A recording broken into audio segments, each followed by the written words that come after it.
இன்றைக்கி சம்பா கோதுமை வச்சு நல்ல டேஸ்டியான கிச்சடி எப்படி செய்யுதுன்னு பார்க்க போகிறோம். இதில் நிறைய நம்ம வெஜிடபிள்லாம் சேர்த்து செய்யறதுனால ரொம்ப ஹெல்த்தியாகவும் இருக்கும். இப்போ இந்த கிச்சடிக்கு காம்போவாக நம்ம ஒரு சட்னியும் பண்ண போகிறோம். இப்போ நம்ம சேனலை வந்து நீங்கள் ஃபஸ்ட் டைம் பார்க்குறீங்கன்னா சப்ஸ்கிரைப் பண்ணிவிட்டு அப்படியே பெல் ஐக்கானையும் கிளிக் பண்ணிவிடுங்க.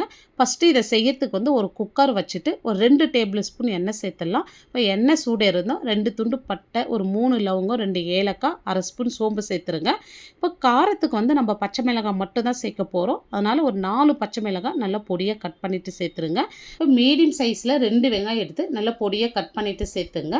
இப்போ வெங்காயம் வந்து ஓரளவுக்கு வதங்கினா போதும்.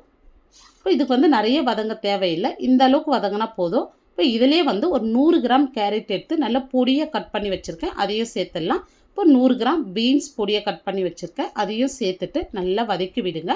இப்போ இந்த ஆயிலே வந்து நல்லா கேரட் பீன்ஸ் வந்து நல்லா வதங்கி வரட்டும். இப்போ இந்த அளவுக்கு நல்லா வதங்கி வந்ததும் இப்போ 1 ஸ்பூன் வந்து இஞ்சி பூண்டு விழுது சேர்த்துடலாம். இப்போ இந்த இஞ்சி பூண்டு விழுது சேர்த்துட்டு நல்லா வதக்கி விட்டுங்க. இப்போ மீடியம் சைஸில் 2 தக்காளி எடுத்து நல்லா பொடியாக கட் பண்ணிவிட்டு சேர்த்து நல்லா இதையும் வதக்கி விடுங்க. இப்போ இது கூடவே ஒரு 1/4 ஸ்பூன் அளவுக்கு மஞ்சள் தூள் சேர்த்துடலாம். இப்போ இந்த கிச்சடிக்கு தேவையான அளவு உப்பு சேர்த்துருங்க. இப்போ இது நல்லா வதக்கி விடுங்க, நல்லா வதங்கி வரட்டும்.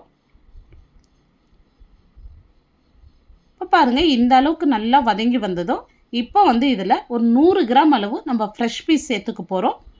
இப்போ இது ஃப்ரெஷ்ஷான பச்சை பட்டாணி தாங்க நம்ம சேர்க்க போகிறோம். இப்போ இதை சேர்த்துட்டு நல்லா வதக்கி விடுங்க. இப்போ பாருங்கள் இந்த அளவுக்கு நல்லா வதங்கி வந்த பிறகு இப்போ இந்த டம்ளரில் நான் 1 டம்ளர் வந்து சம்பா கோதுமை எடுத்திருக்கேன். இதனுடைய அளவு பார்த்திங்கன்னா 300 கிராம். இப்போ இந்த சம்பா கோதுமை வந்து இதில் அப்படியே சேர்த்துட்டு ஒரு நிமிஷத்துக்கு வந்து மீடியம் ஃப்ளேம்லேயே நல்லா இதை கலந்து விடுங்க.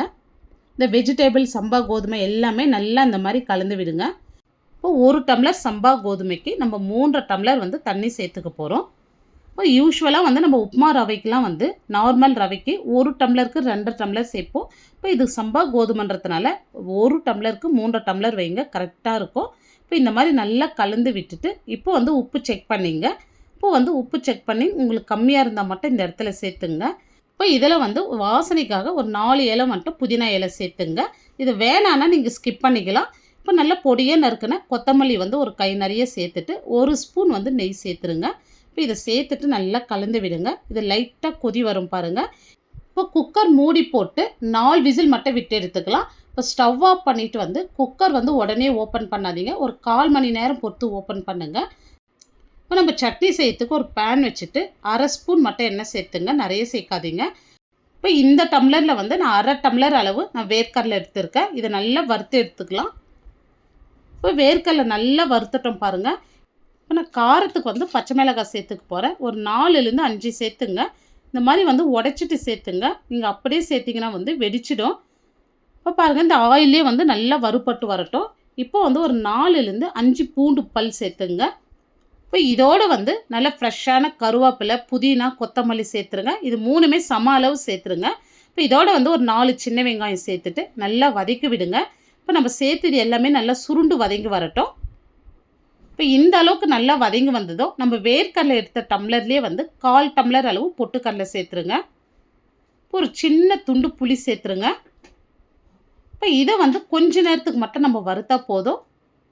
இப்போ ஸ்டவ் ஆஃப் பண்ணிவிடுங்க. இப்போ அதே டம்ளரில் நான் 1/4 டம்ளர் அளவு தேங்காய் எடுத்துருக்கேன்.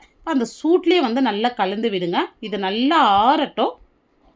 இப்போ இது நல்லா ஆறின பிறகு நம்ம மிக்ஸி ஜாரில் சேர்த்துடலாம். இப்போ இதில் கொஞ்சமாக வந்து தண்ணி சேர்த்துட்டு நம்ம ரொம்ப நைஸாகவும் அரைக்கக்கூடாது, ரொம்ப கொரகொரப்பாகவும் அரைக்கக்கூடாது, இந்த அளவுக்கு பக்குவமாக அரைச்சி எடுத்துங்க. இப்போ மிக்ஸி ஜார்லேயே கொஞ்சமாக தண்ணி சேர்த்துருங்க. இப்போ இந்த சட்னிக்கு தேவையான அளவு உப்பு சேர்த்துட்டு நல்லா கலந்து விட்டுங்க. திக்னஸ் வந்து இந்த அளவுக்கு இருக்கட்டும், ரொம்ப திக்காகவும் இருக்கக்கூடாது, ரொம்ப தண்ணியாகவும் இருக்கக்கூடாது. இப்போ நம்ம சட்னி வந்து தாளித்து எடுத்துக்கலாம். ஒரு தட்கால வந்து 1 ஸ்பூன் எண்ணெய், 1/2 ஸ்பூன் கடுகு, 1/2 ஸ்பூன் சீரகம் சேர்த்துருங்க. இப்போ இது நல்லா பொரிஞ்சு வந்ததும் காஞ்ச மிளகாய், கருவேப்பிலை சேர்த்துருங்க. இப்போ பாருங்கள் இந்த அளவுக்கு நல்லா பொரிஞ்சதும் இதில் வந்து கொஞ்சமாக வந்து பெருங்காயம் சேர்த்துட்டு அப்படியே வந்து நம்ம சட்னியோடு சேர்த்துடலாம். இப்போ இந்த மாதிரி மெத்தடில் வந்து நீங்கள் சட்னி செஞ்சிங்கன்னா ரொம்ப டேஸ்ட்டாக இருக்கும். இப்போ பாருங்கள் குக்கர் வந்து கம்ப்ளீட்டாக ஸ்டீம் ரிலீஸ் ஆகிடுச்சு. இப்போ நம்ம ஓப்பன் பண்ணிடலாம். குக்கர் ஓப்பன் பண்ணதுமே நல்லா இந்த கிச்சடி வாசனை அவ்வளோ சூப்பராக இருக்குது. இப்போ தண்ணியோட அளவு பாருங்கள் நம்ம கரெக்டாக வச்சுருக்கோம். இப்போ இதுக்கு மேலே வந்து நல்லா பொடியாக நறுக்குனா கொத்தமல்லி சேர்த்துட்டு நல்லா கலந்து விடுங்க. இப்போ இந்த கிச்சடியில் வந்து நம்ம நிறைய வெஜிடபிள்ஸ் ஃப்ரெஷ் பீஸ்லாம் சேர்த்து நல்ல ஹெல்த்தியான கிச்சடி பண்ணியிருக்கோம். இதை வந்து பிரேக்ஃபாஸ்ட்டுக்கு எடுத்துக்கலாம், டின்னருக்கு எடுத்துக்கலாம். இது ஒரு ஹெல்த்தியான ஆப்ஷனுங்க. இந்த வீடியோ கண்டிப்பாக உங்களுக்கு பிடிச்சிருந்தா நீங்களும் ஒரு முறை செஞ்சு பாருங்கள். லைக் பண்ணுங்கள், ஷேர் பண்ணுங்கள். நம்ம சேனலை சப்ஸ்கிரைப் பண்ணிவிட்டு பெல் ஐக்கானை கிளிக் பண்ணிவிடுங்க. தேங்க்ஸ் ஃபார் வாட்சிங்.